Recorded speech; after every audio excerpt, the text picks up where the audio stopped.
Trump is trying to negotiate with Putin again. Europe insists on Ukraine's mandatory participation in the negotiations, but Putin puts forward in his own conditions. What should our country expect from the results of this so-called summit in Alaska? We discuss this and other issues with political analysts, European Leadership Network member Alexandra Filippenko. Alexandra, thank you for joining us. Thank you for having me. So let's start with the question Trump meets with Putin. And my question is quite logical. What about Trump's ultimatum? Why did nothing happen after August 8? Why Ukraine and the whole world have once again witnessed another attempt to negotiate? Yes, I think this is a big question on everyone's minds. And President Trump didn't even say anything about it.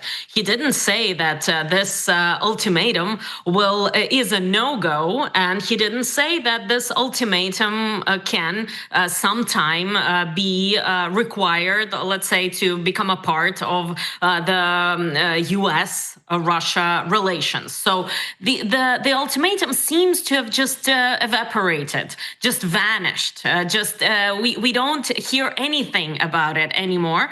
But this means that maybe this ultimatum actually had only to do with India, because according to what we've seen, according to the documents signed by the president, India will still get those 25% additional tariffs to Indian goods that are sent to the United States, that are sold in the United States at the end of August, if India continues buying Russian oil.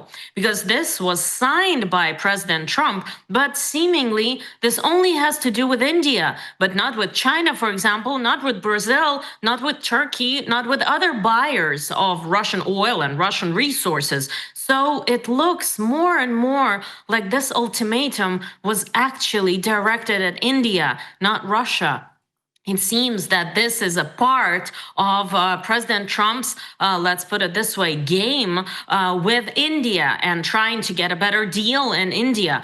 But this doesn't have to do necessarily with the peace process in Ukraine or with attempts of President Trump to end Russia's war in Ukraine, because we are seeing right now that nothing has been said about that ultimatum concerning Russian sanctions, concerning Russia. So this seems that the ultimatum only had to do with India, and right now the negotiations between the US and India are ongoing. So right now we might see a new deal between India and the United States, the trade deal, and then maybe this trade deal with overlap that document signed by President Trump, the executive order rather signed by President Trump with respect to those 25% additional tariffs on Indian goods because India buys Russian oil. And also, this might have to do, we can only guess, right? As of now, we can only guess, of course, but this might also have to do with the fact that Chevron will now continue drilling and getting oil from Venezuela. Because on the one hand, of course, sanctions on Venezuela are quite harsh, but exactly on July 27th, the U.S. government let the Chevron, the company Chevron, from now on, they are allowed, the Chevron is allowed to get oil from Venezuela and bring Venezuelan oil to the United States again. That's been on sanctions for many years now, but now Chevron can send Venezuelan oil to the United States and maybe to other countries. But probably this is a point of negotiation with India also, because although Venezuela is sanctioned and heavily sanctioned due to the Maduro regime that is seen by the United States as an illegal regime and the drug cartel regime, because TDA, Tren de Aragua, according to the U.S. sources, according to the U.S. government, is connected and controlled by Maduro and by Maduro regime. Tren Aragua, of course, is a terrorist organization. So although heavily sanctioned, Venezuela is not killing its neighbors. Venezuela is not bombing peaceful cities. Venezuela is not killing civilians and people on the front lines. So right now, Venezuela is acting way better, way more peaceful, of course, than Russia, that is killing peaceful Ukrainians, that is killing people on the front lines. So maybe this is a way that United States sees things going. But yes, those sanctions are nowhere to be found. Yes, we understand that Russia is a terroristic regime, and so we understand that it should be stopped. And Russian propagandist Simonyan says she's not sure whether Putin and Trump will meet, and Dmitriev says that this meeting will bring peace. How do you think? Could Putin not fly to Alaska? Well, he might not go there. Anything can happen. As of now, anything can happen up until August 15th, or if we look at it from the EU perspective, evening of August 15th, or even August 16th, early morning, late night, August 16th, or morning, August 16th, we can say nothing. We don't know how things will go. We don't know how things will happen. We don't know how things will unfold, even if Putin arrives there to Alaska. The only thing we know for a fact is that preparations are ongoing. Secret Service preparations are going on one side in the United States. Secret Service preparations are going on the Russian side in Kamchatka. We know that, yes, things are getting ready for this summit, but we don't know if this will happen. Because for Putin, of course, he wants to get there only to get a photo op with President Trump. He doesn't need anything else.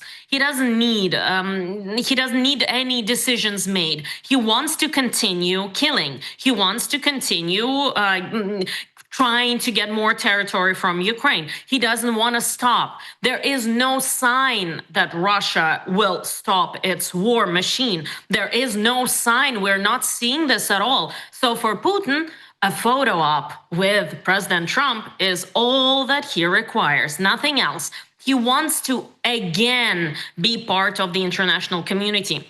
He wants to again decide the fates of other countries with the president of the United States, because he sees himself as a leader, just like those leaders of the Soviet times, just like those leaders of the Cold War, when actually, yes, there were two spheres of influence. There were two spheres of the Soviet Union and of the United States, and basically the decisions were made by the superpowers, let's put it this way. That's how it's been known in the 20th century. So Putin sees himself right now as this leader of a superpower, and he wants to make decisions only with President Trump. That's why he doesn't want to talk with anyone else. And all he talks about with Macron or with anyone else or with any leader of the European Union, he only talks about history, that Kremlin history, that made up history by the Kremlin.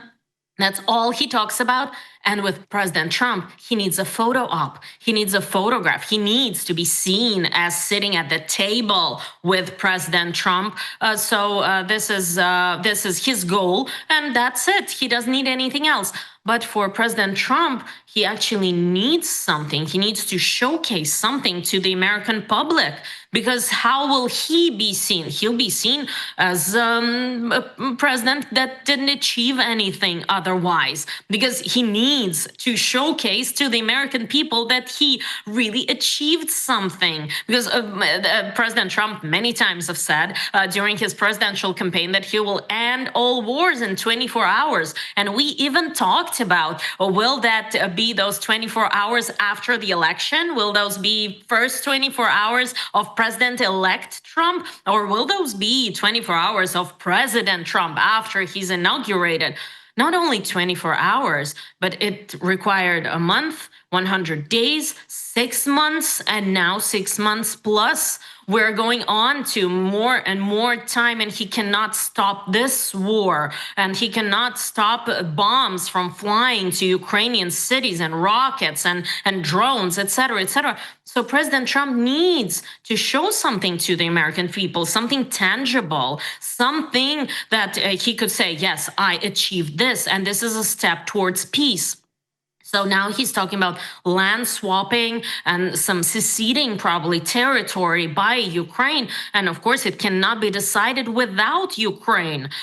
So right now we are seeing that for Putin, of course, this is a great opportunity. But for Trump, what will he showcase to the American people? How will he come out of this meeting with Putin? So this is a big question if this still will happen. But everything points to the fact that, yes, the meeting will happen, and this is a total flood the zone theory, because the only thing President Trump is getting out of it is that no one is talking about Epstein anymore. Everyone's talking about Alaska. Everyone's talking about the meeting. This is what President Trump is getting right now. This attention, the attention that is now all on Alaska. Nothing about Epstein, nothing about Epstein files, nothing about that. But this meeting will end, and after the end of the meeting, President Trump will have to say something. So actually, yes, it is still a question if this will happen. Yes, I agree with you that America want real actions, but talking about speed of making decision, there is a lot of talk in the information space about the speed of preparation for this meeting. Usually such meetings are prepared for several weeks. And here is everything happened quite quickly. What do you think about such speed of preparation? Yes, this is speed. It's for a Hollywood movie. It happens like one episode, and then the next episode, everything's already prepared. It is extreme. It is extreme speed. It's unbelievable. And of course, it's a challenge for Secret Service of the United States. We should not forget that there were two attempts that we know of, two attempts of President Trump's life. One in Butler, Pennsylvania. We all remember that shooter on the roof when a piece of President Trump's ear was cut by the bullet. And the second one in Florida, on a golf course in Florida. So there were two attempts of President Trump's life that we know of.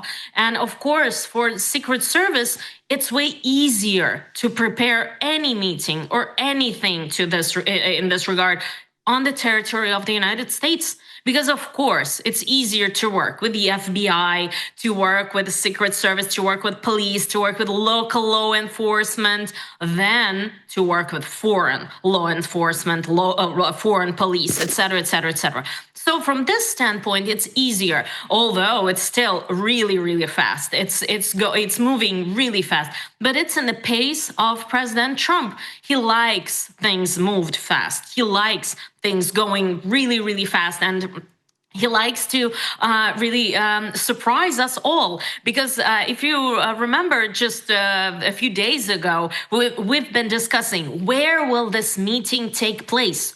Will it be in Europe? Will it be the Vatican, for example? Or will it be UAE? Will it be somewhere else? Will it be Turkey?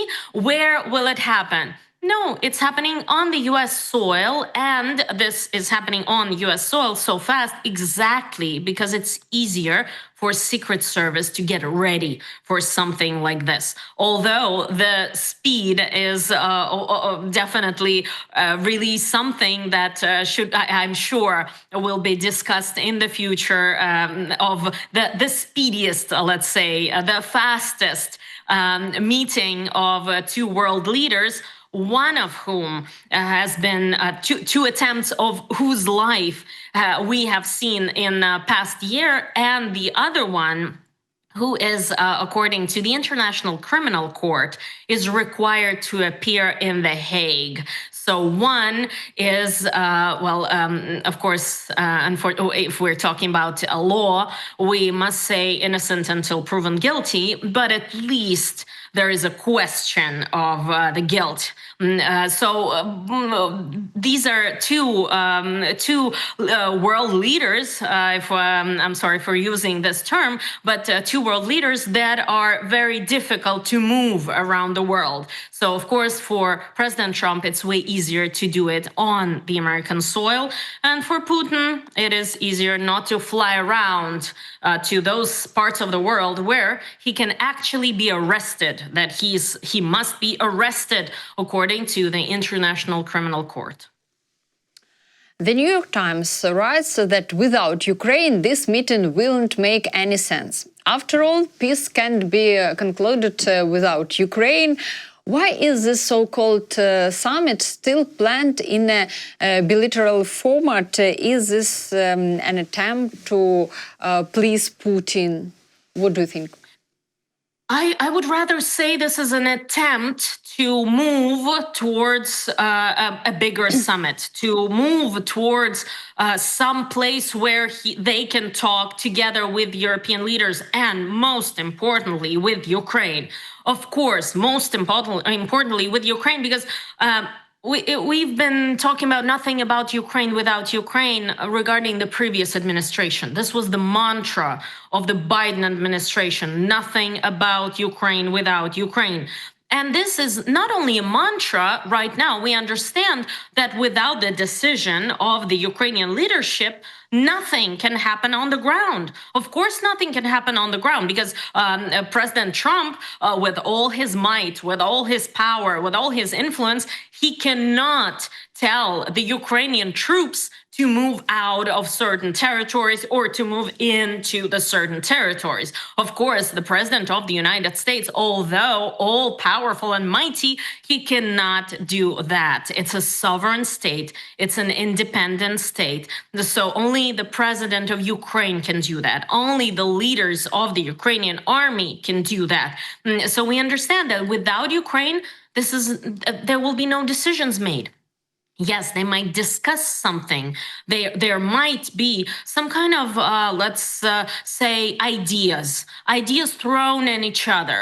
And most probably, let's just remember one thing. Let's look at any books or any even papers or in different articles, let's say, memories and commemorations and memories and people remembering how they worked with President Trump, how they worked with Trump, not only President Trump from 2016, but even before that with businessman Trump. And one thing you will find in common, people working with businessman Trump, people working with President Trump in his first administration, when Donald Trump, being businessman or president in the first term, came to a negotiating table, he didn't have plan B, C, D, E, F, etc. He only had plan A, he had a goal, and he always believed that his power of his influencing the room, his controlling the room, his energy, and his possibility to just convey his ideas and to influence on other people's ideas, and his possibility to just get everything he wants is so powerful that he doesn't need a plan B, C, D, E, F. He has a goal, and he's moving towards that goal. So it according to him, according to his ideas, that this is the way he worked throughout his life when he was a businessman and then when he became president. He didn't have those, let's say, oh, if they don't go this way, let's go here, we'll go plan B, C, D, E, F. No, he just has a goal without a plan. He is coming into the room and he is sure that his energy and his persuasion and his power of persuasion will make the other side move from its positions closer to Trump's positions. That was his belief. That's the way he worked as a businessman. That's the way he worked as president. So all books that are written by those working with President Trump or businessman Trump, they all say the same thing. Yes, he is absolutely sure that his power of persuasion will make the other side move from its positions. So probably this is why President Trump is so eager to meet. He's not sure that he can get anything out of it, but he is sure that only his personal power, only his personal energy, only his personal persuasion can move Putin from those non-negotiable stands that Putin has right now. Because Putin is only talking about non-starters like denazification, demilitarization, territory of Ukraine, whole of those 4 regions plus Crimea, all the regions that are not just written into, they're drawn into. They're drawn by some fantastic pencils into that new Russian constitution. So President Trump believes that only his power of persuasion can work. So this is why he's so eager to meet with Putin, although maybe nothing will actually come out of it. But as President Trump said yesterday on his press conference, he will know in first 2 minutes. He will realize if something can come out of it in first 2 minutes. So I don't believe that this is a way to cater to Putin or this is a way to make Putin happy. This is a way for President Trump to really get the idea, because for almost 80 years of his life and 60 plus years of his professional, business, and political life, this is the way he worked. This is the way he's used to working in person, sitting down in person, not on the phone, not via someone, in person. So I believe he just wants to see in person if his power of persuasion, if his energy can really move Putin somewhere. And how do you think, what conditions, maybe ultimatums, can be offered to Ukraine as a result of this meeting? In your opinion, what can it be? Well, right now, all we see is flood the zone. We are seeing so much information and so much disinformation, so many fakes, so many, some sources, unnamed sources, named sources, articles without sources. Everyone has their own source, it seems like, and all those sources are saying different things. So as of now, I think the only thing that's going through all those articles, I don't want to say thousands, but hundreds of articles in different papers and very respected papers like Bloomberg, Wall Street Journal, New York Times, Washington Post, etc., etc., etc. The only thing that's constant in all of them is the freeze. It seems like it's not peace. It's not peace. It's just a stop right now. Different people are naming different examples. Some are talking about Baltic states. Some are talking about the Welles Declaration when the Soviet Union occupied the Baltic states and the United States, said that de jure this occupation is totally illegal, but de facto, yes, we understand that Soviet Union is on these territories. Some are talking about Berlin, like, for example, Lindsey Graham recently in his interview to NBC Meet the Press, he talked about East Berlin and West Berlin. He remembered how Berlin was divided for a certain period of time, So it's a freeze. It was frozen in time. Some are talking about South Korea and North Korea. Yes, there is no peace deal between North Korea and South Korea. It's a freeze. So a lot of people are remembering different positions of different parts of the world, different history of different countries that has something to do with a freeze. So this seems to be like the only constant that we see in all those articles and the hundreds of articles in very respected newspapers that sometimes really contradict each other. Talking about territories, which territories go where, how will there be, what swap, what does President Trump means by a swap, a land swap of territory. He's not talking exactly about which territories. So the only constant seems to be the freeze. So probably this is what is going to come out of this meeting in Alaska, the stop. Right now, the freeze. And mind you, and I think it's very important to stress it, and stress it many times, that this is not a freeze to weapons to Ukraine.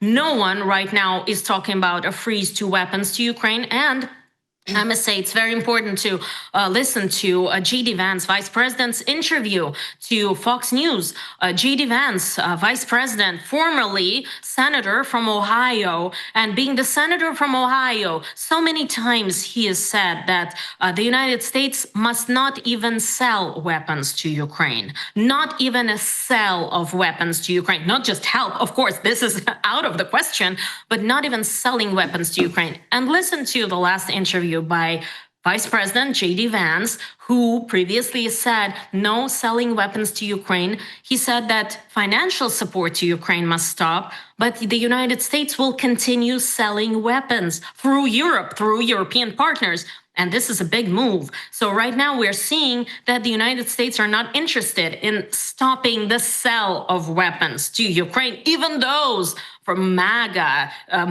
Republicans who were so powerful on saying that, no, not even selling weapons to Ukraine. Right now, they're changing their position. So if we're even talking about a freeze of territories, we're not talking about a freeze of weapons coming to Ukraine. Alexandra, thank you for your position. Thank you for this interview, for your analysis. And I'll remind our viewers, political analyst, European Leadership Network member, Alexandra Filippenko was with me on the stream today. Thank you. Thank you.